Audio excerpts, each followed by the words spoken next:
خطاب کے لیے دعوت دوں گا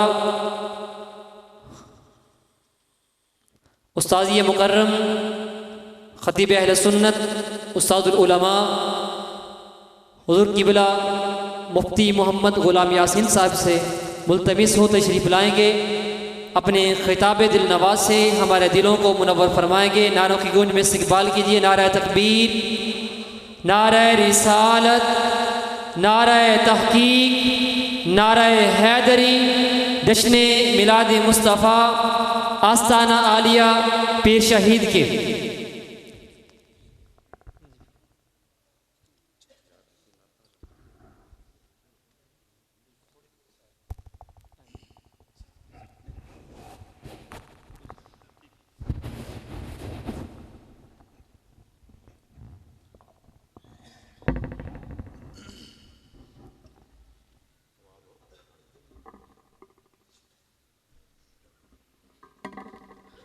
آواز گھٹ کر یا نہ کرنا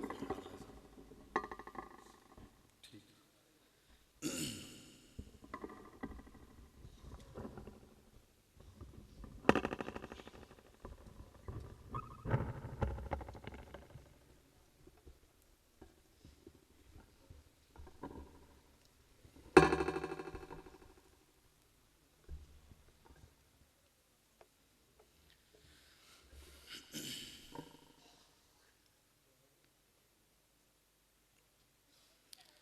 بسم اللہ الرحمن الرحیم۔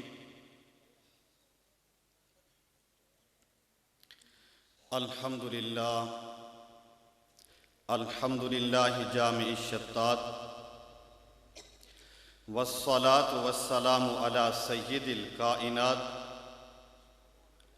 الذی جاء بالبینات الواضحات، وعلى آلہ واصحابہ وازواجہ الطاہرات۔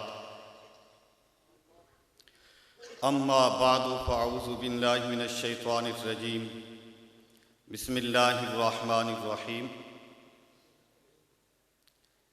ینظرون الیک وہم لا یبصرون۔ فقد قال اللہ تبارک و تعالی فی مقام آخر فی شان حبیبہ مخبرا و آمرا، ان اللہ و ملائکتہ یصلون علی النبی یا ایہا الذین آمنوا صلوا علیہ وسلموا تسلیما۔ اللہم صل علی سیدنا و مولانا محمد وعلی آل محمد وبارک وسلم۔ الصلاة والسلام علیک یا رسول اللہ، الصلاة والسلام علیک یا حبیب اللہ، الصلاة والسلام علیک یا جد الحسن والحسین، ویا امام القبلتین، ویا وسیلتنا فی الدارین۔ ادرکنی یا رسول اللہ وادرکنی یا حبیب اللہ۔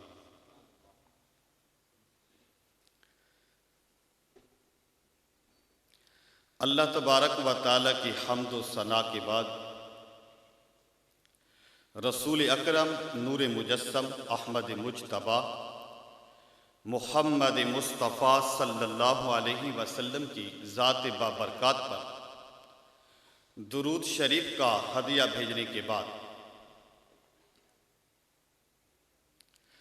آستانہ عالیہ چشتیہ نظامیہ پیر آپ شہید کا اس دربار میں آنے والے تمام متعلقین، متوسلین اور بالخصوص زینت محفل، زیب محفل، پیر طریقت، راہبر شریعت الحافظ القاری قاری احمد رضا صاحب دامت برکاتہم القدسیہ، بندہ ناچیز نے آپ حضرات کے سامنے قرآن مجید فرقان حمید کی آیت مقدسہ کا کچھ حصہ پڑھنے کا شرف حاصل کیا۔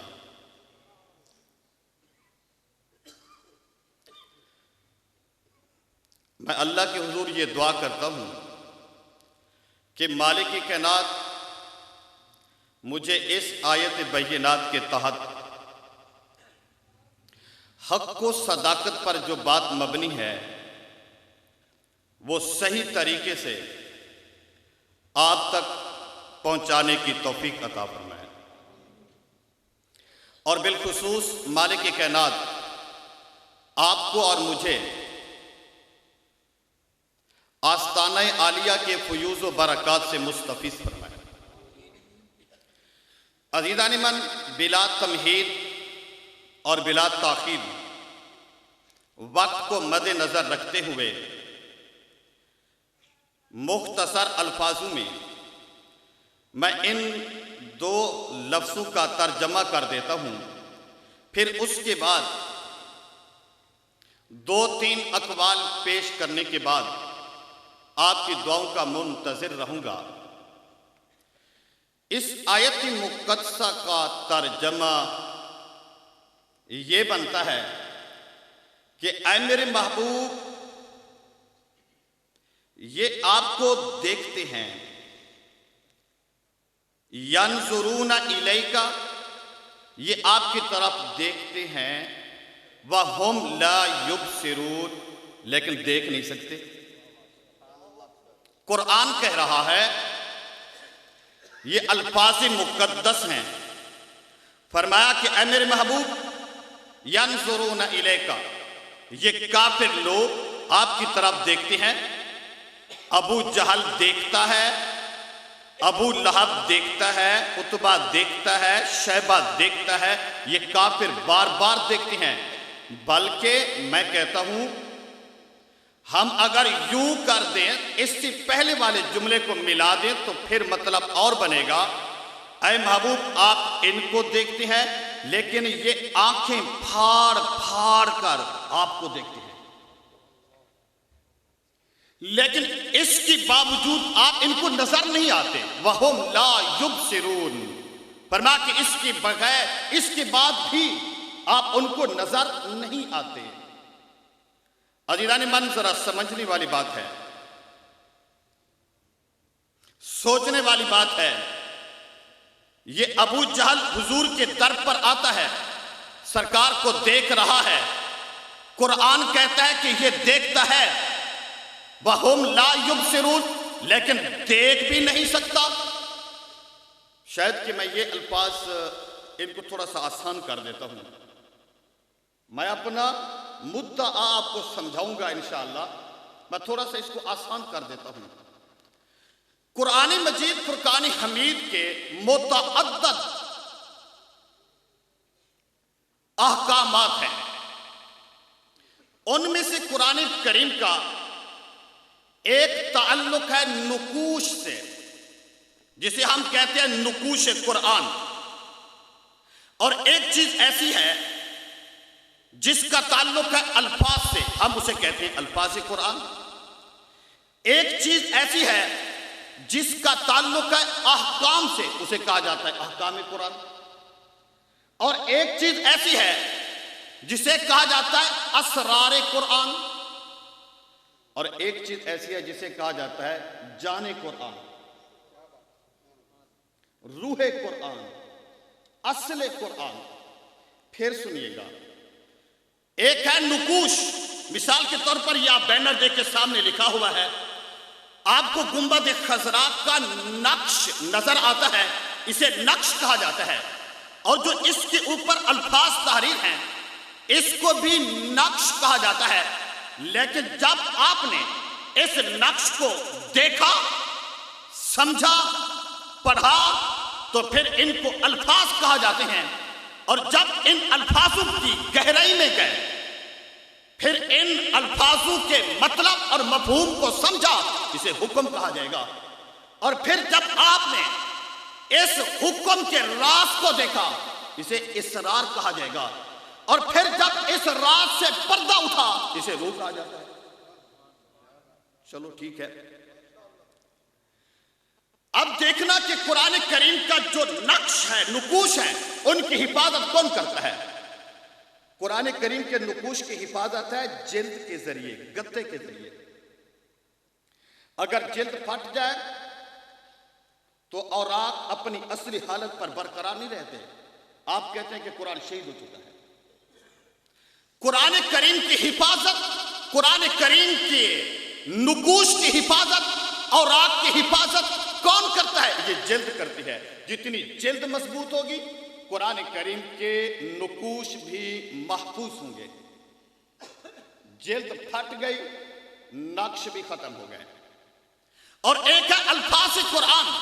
الفاظ قرآن کا جو تعلق ہے وہ ہے حافظ قرآن سے، قاری قرآن سے. قاری قرآن جانتا ہے کہ تلفظ کس طرح ادا کرنا ہے، اسے علم ہے کس طریقے سے الف سے لے کر یا تک، با کی با سے لے کر بسم اللہ کی با سے لے کر والناس کی سین تک ہم نے قرآن کریم کو کس طرح ادا کرنا ہے یہ قاری قرآن جانتا ہے. تو اس سے پتا چلا الفاظ قرآن کی حفاظت قاری کرے گا. اگر جلد ختم ہو جائے، جلد ختم ہو جائے، جلد پھٹ جائے، نقوش ختم ہو جائے، اگر اس دھرتی پہ قاری قرآن نہ رہے تو پھر الفاظ، ان کی ادائیگی، ان کے تلفظ ختم ہو جائیں گے. اور ایک ہے اس قرآن کریم کا حکم، یعنی حلال ہے کہ حرام، جائز ہے کہ ناجائز، اس کا تعلق علماء سے ہے. آپ کو عالم دین بتائے گا. عالم دین ہی کہے گا کہ یہ جائز ہے یا ناجائز ہے، یہ حلال ہے یہ حرام ہے. اگر روئے زمین پر عالم نہ رہے تو حکم بھی ختم ہو جائے گا. اور ایک ہے اسرار قرآن، راز قرآن. راز قرآن کسے کہا جاتا ہے؟ اسرار قرآن کسے کہا جاتا ہے؟ عزیزان ایمان، اسرار قرآن کہا جاتا ہے، راز قرآن کہا جاتا ہے تصوف کو، صوفی حضرات کو، نگاہ ولایت کو، نگاہ طریقت کو. اگر نگاہ ولایت نہ ہو، نگاہ طریقت نہ ہو، صوفی کی نگاہ نہ ہو تو پھر راز کون بتائے گا؟ لیکن میں آپ کو سمجھا نہیں سکوں گا. اس کی وجہ ہے آپ کے ذہن میں، آپ کی فطرت میں، آپ کے تقاضوں میں، آپ کے افہام میں، تفہیم میں، فہم میں، فراست میں نعت خوانوں کا عروج ہے. آپ یہ چاہتے ہیں کہ جب تک لگیا نہیں موجاں لئی رکھی سونیاں، جی میں نبھتی آئی اویں نبھائی رکھی سونیاں. آپ کی فطرت اور تقاضا ہے ہمیں اس طریقے سے سمجھایا جائے کہ بس موج ہی ہماری لگی رہے، جہاں پر لگی رہے لگی رہے. جب تک آپ کے ذہن سے یہ سسٹم ختم نہیں ہوگا یا اس سسٹم سے آپ اجتناب نہیں کریں گے، اس وقت تک آپ کو کیسے پتا چلے گا کہ الفاظ قرآن کیا ہے، حکم قرآن کیا ہے، اسرار قرآن کیا ہے، روح قرآن کیا ہے؟ آپ کو کیسے پتا چلے گا؟ آپ کو کبھی پتا نہیں چل سکتا. اس کو سمجھنے کے لیے ذرا آنکھ چاہیے. آنکھ کون سی؟ وہ میں آنکھ بھی آپ کو بتا دیتا ہوں، لیکن میں نے یہ بحث تو بڑی طویل چھیڑ دی، میں اس کا آخر ہی کر دوں. عزیزان ایمان، ایک ہے اسرار قرآن، راز قرآن. راز قرآن صوفی جانتا ہے، اہل تصوف جانتے ہیں قرآن کا راز کیا ہے. وہ ہر لفظ سے پردہ اٹھا دیتا ہے، ہر لفظ سے راز اٹھا دیتا ہے. اور ایک چیز ہے روح قرآن، جان قرآن. وہ روح قرآن کیا ہے، جان قرآن کیا ہے؟ روح قرآن حضور کی ذات ہے بھائی.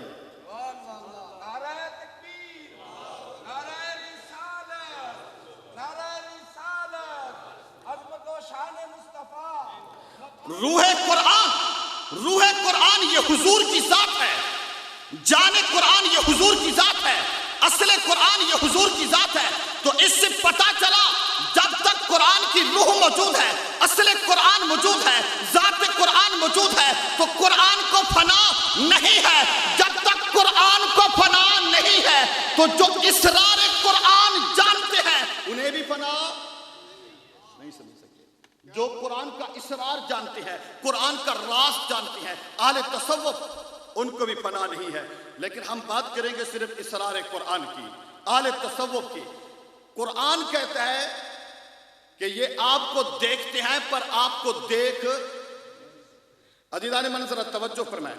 ابو جہل آیا، اس نے حضور کو دیکھا کہ سرکار کے کپڑے، لباس مبارک زیب تن ہے، دستار مبارک پہنی ہوئی ہے، نالین مبارک پہنے ہوئے ہیں، سرکار چل رہے ہیں، پھر رہے ہیں، گھوم رہے ہیں، اٹھتے ہیں، بیٹھتے ہیں. کیا ابو جان نے نہیں دیکھا؟ دیکھا ہے بھائی، دیکھا ہے. قرآن بھی کہتا ہے کہ یہ دیکھتی ہیں. اب چیزیں ہیں دو، ایک ہے نظر، ایک ہے بصر. نظر کا تعلق ہے اس آنکھ سے جو آپ کے سر کے ساتھ جڑی ہوئی ہے، اور ایک ہے بصر. بصر کا تعلق ہے دل سے، قلب سے.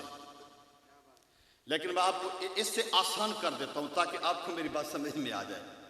ایک شخص یہاں سے چلا جاتا ہے لاہور، حضور گنج بخش فیض عالم داتا علی حجویری علیہ الرحمہ کے مرکز پر، ان کی مزار پر وہ وہاں پر پہنچا، اور اس نے وہاں جا کر حضرت کے گنبد کو دیکھا، حضرت کی مسجد کو دیکھا، اور سارا نظام دیکھا، سسٹم دیکھا. مسجد کا احاطہ دیکھا، برانڈے دیکھے، سارا نظام دیکھا. اندر سے انہیں قبر مبارک بھی نظر آئی. اس نے دعا خیر کی، واپس آیا تو اس نے کہا کہ میں داتا علی حجویری کی بارگاہ سے ہو کر آیا ہوں. اب اس نے گنبد دیکھا، قبر مبارک دیکھی، پر اسے سمجھ نہیں آیا کہ اس روضے میں ہے کیا. جس نے دیکھا نظر سے، اسے گنبد بھی نظر آیا، اسے مسجد بھی نظر آئی. جس نے نظر سے دیکھا اسے اندر حضور کی مرکز بھی نظر آئی، لیکن دیکھتا رہا نظر سے، اس نے بصر سے نہیں دیکھا. اور جس نے بصر سے دیکھا وہ پاؤں کی طرف کھڑے رہے، پکار اٹھے، یا گنج بخش فیض عالم. جس نے دیکھا بصر سے وہ تو پکار اٹھا، کہا کہ یا گنج بخش فیض عالم، مظہر نور خدا، ناکسارا پیر کامل، کامل رہنما. تو اس سے پتا چلا نظر سے دیکھنا کچھ اور ہے، بصر سے دیکھنا کچھ اور ہے. اب یہ کافر آتے رہے. ابو جہل بھی آیا، اس نے نظر سے دیکھا. ابو لہب آیا، اس نے نظر سے دیکھا. عتبہ آیا، اس نے نظر سے دیکھا. شیبہ آیا، اس نے نظر سے دیکھا. ایک اور بھی ہے، بار بار ہے، جس نے نظر سے نہیں دیکھا، بصر سے دیکھا ہے. جس نے حضور کو دیکھا نظر سے، لیکن وہ نظر سے وہ کیوں دیکھ رہے تھے، اس کی وجہ کیا تھی؟ عزیزان ایمان ذرا غور فرمائیں. جب سرکار تشریف لے آئے نا جی، ملا علی قاری الحنفی، انہوں نے مرکات کے اندر لکھا، کہا کہ لوگوں عرف اللہ عز و جل، لوگوں نے اللہ تبارک و تعالیٰ کی پہچان کر لی، اللہ تبارک و تعالیٰ کی پہچان کر لی. وما عرفوا رسول اللہ صلی اللہ علیہ وسلم، کہا کہ حضور کی پہچان نہ کر سکے، لوگ سرکار کی پہچان نہ کر سکے. اس کی وجہ کیا تھی؟ فرمایا کہ لأن حجاب البشریت غطى ابصارهم، سرکار کی پہچان اس لیے نہیں کر سکے، سرکار کے اوپر حجاب تھے، پردے تھے. سرکار کے اوپر حجاب تھے، سرکار کے اوپر پردے تھے. اب پردے حضور کے اوپر کتنی تھے؟ نور را بہفتاد ہزار حجاب با پوشند، حضور کی ذات پر 70,000 پردے تھے. اس لیے مولانا روم نے کہا کہ با پردہ چو آمدی شور قیامت شد ایام، کہا کہ حضور تو پردہ پہن کر ہے نا، ابھی تو پردے میں ہے، قیامت کی طرح شور ہے. بے پردہ گر آئی بیرون سوزت ہما کون و مکا، اگر حضور کے اوپر بشریت کا پردہ نہ ہوتا تو یہ آسمان اور زمین حضور کے نور سے جل جاتی. فرمایا کہ حضور کے نور پر پردہ تھا. کتنی پردے تھے؟ 70,000 پردے تھے، حجاب تھے. تو اس سے پتا چلا جس نے پردہ دیکھا وہ ابو جہل بنا، جس نے پردہ نشین دیکھا وہ ابو بکر بنا، جس نے پردہ دیکھا وہ عتبہ بن رہا ہے، جس نے پردہ نشین دیکھا وہ سیدنا عمر بن خطاب بن گئے، سیدنا عثمان ذو الرین بن گئے، علی المرتضیٰ بن گئے. انہوں نے پردہ نشین دیکھا ہے، پردہ نہیں دیکھا.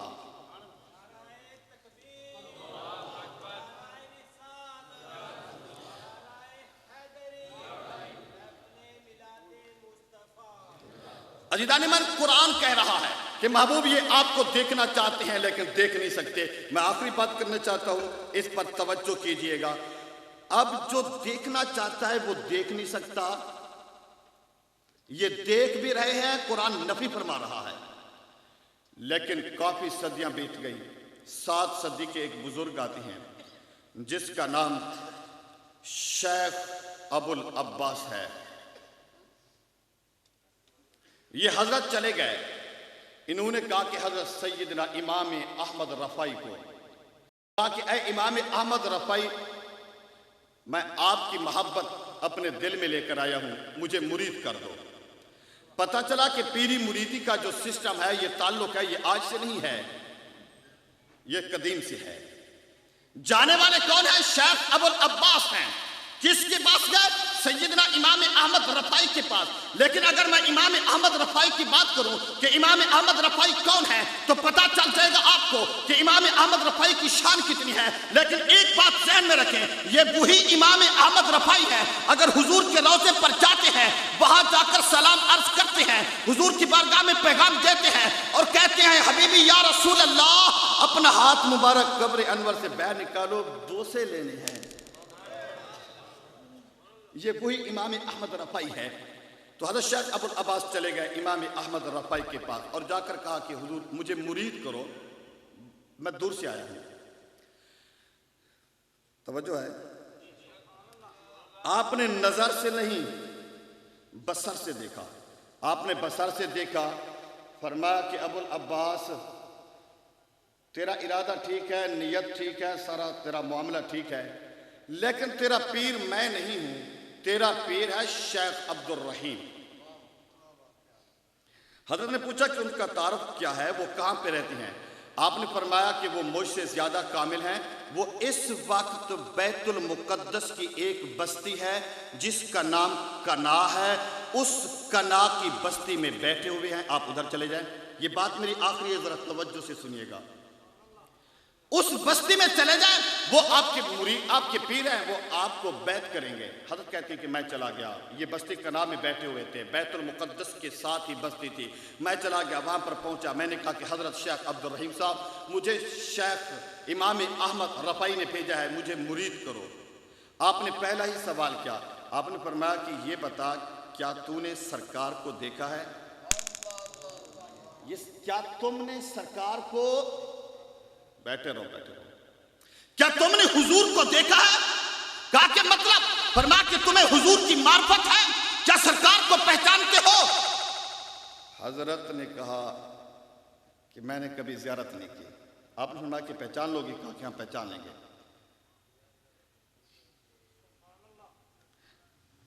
حضرت نے فرمایا کہ آپ اس طرح کریں، بیت المقدس میں چلے جائیں. حضرت بیت المقدس میں گئے. جانے والے کون ہیں؟ یہ مرید ہے. بھیجنے والے کون ہیں؟ شیخ ہیں، پیر ہے. پیر نے مرید کو بھیجا، مرید چلا گیا. کہاں؟ مسجد میں. کس مسجد میں؟ بیت المقدس میں. بیت المقدس میں.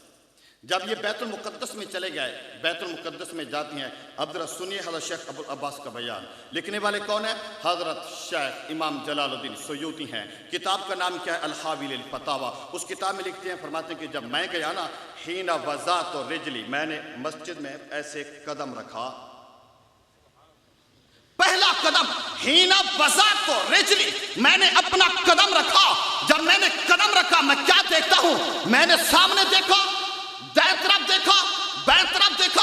اذا بالسماء، میں نے آسمان پہ دیکھا. والارض، میں نے زمین پہ دیکھا. والعرش، میں نے عرش پہ دیکھا.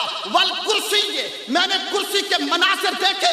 میں جہاں دیکھتا ہوں، عرش پر دیکھتا ہوں، حضور نظر آتے ہیں. کرسی پر دیکھتا ہوں، حضور نظر آتے ہیں. میں نے آنکھ نیچے کی، سامنے سرکار نظر آئے. میں نے مشرق دیکھا، مغرب دیکھا، شمال جنوب، اوپر نیچے، جہاں جس طرف دیکھتا مملوءۃ من رسول اللہ صلی اللہ علیہ وسلم، مجھے ہر طرف حضور ہی حضور نظر آئے.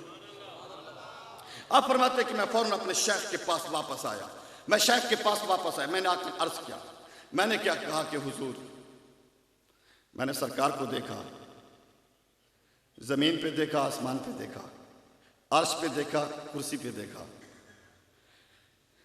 میرے مرشد نے فرمایا کہ اے شیخ ابو العباس، الان کاملت طریقتوں کا، فرمایا کہ اب تو مکمل فیض پا چکا ہے. وجہ فرما کہ لم تکن الاقطاب اقطابا والاوتاد اوتادا والاولیاء اولیاء الا لمعرفتہ صلی اللہ علیہ وسلم. فرما کہ اس وقت تک کوئی ولی نہیں بن سکتا جب تک اسے رخ مصطفیٰ کی زیارت نہیں ہوتی.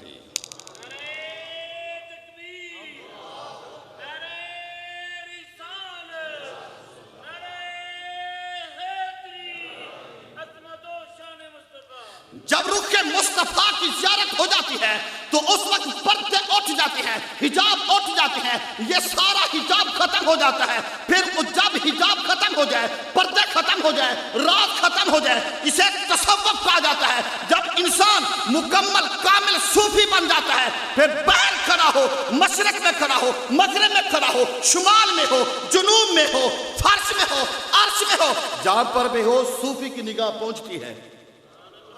جہاں پر بھی ہو صوفی کی نگاہ پہنچتی ہے.